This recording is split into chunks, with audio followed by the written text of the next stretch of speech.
This is what you might call a social media war room. These young Jewish students from around the world made social networking sites their platform for sharing with the world their support during Israel's Pillar of Defense operation in Gaza. Writing about their personal experiences and fighting biases and inaccuracies in the media, they tried to give a fair picture of what they believed was happening. Everybody knows that Israel has a bad image outside Israel, so especially in Brazil also, people see Israel as the bad guy. So what we're trying to achieve here is to improve the image people have of Israel. So we are trying to show the other side.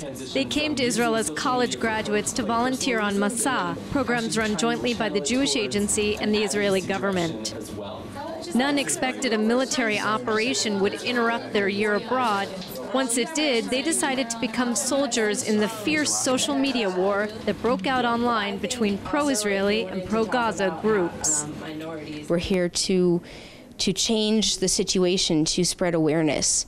And so we want to work through Twitter. We want to set up a link through the Masa website, link it to our Facebook pages, to our blogs, get it out through email to our friends and family and student groups on the campuses that we graduated from, and also to anyone else who may be in our communities who can listen. I really do think that we can reach out to people who are only seeing snippets of news or things like that, and reach out to them and provide them an opportunity to talk to us and talk to Israelis and find out the other side of the story. That I think that slowly we can chip away at the lopsidedness of the portrayal of Israel in the international media.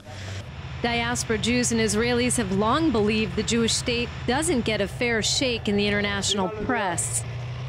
It's a problem that many believe only gets worse during times of war, when some media outlets tend to paint Israel as the aggressor and the Palestinians as innocent victims.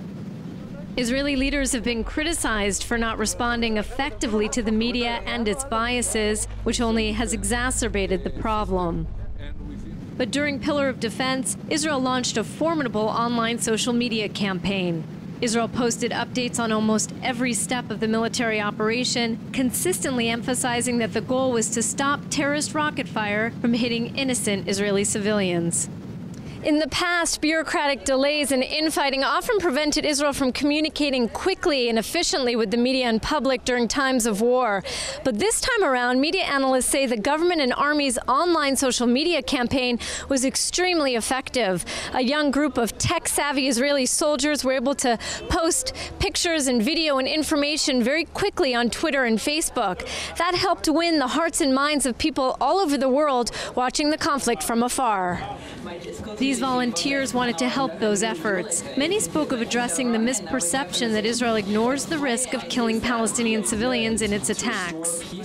Very interesting thing for me that Israel always try to avoid civilians' death, because they make different alarms when they strike attacks. So I think, yeah, always kind of think. The Israeli army sent alarms, flyers, texts, and radio messages to Palestinian civilians, asking them to evacuate areas before they were bombed. Many volunteers here also wanted to convey a picture of how much Israelis suffered during the 8-day operation. It's a side of the conflict many believed was often overlooked in the face of the dramatic images of destruction in Gaza following Israeli airstrikes. People in Tel Aviv who aren't used to sirens being confused and terrified that they don't know where to go. This side of Israel that's not being seen, the side of the terror that's, although it's not necessarily exacting a physical toll on Israel, it's definitely exacting a mental toll. A number of these young Jewish volunteers were teaching English in Ashdod and Beersheba when the conflict erupted and lived through rocket fire. It's no wonder they named their Twitter hashtag, #WeAreHere. And I want to show that it is the reality for a lot of people, and really just spread awareness and get people interested and dedicated and passionate about something, that it's not politics, it's not religion, it's not military, it's people. It's a human issue. Avi Meir, the director of social media for the Jewish Agency, was the group's unofficial mentor and helped the team brainstorm. the passion is really remarkable. And as an Israeli, it's frankly inspiring to see their resilience as people who've never experienced anything quite like this, and their passion for ensuring that their story is getting out to the rest of the world. The chairman of the Jewish Agency, Natan Sharansky, surprised the group with a visit to show his support.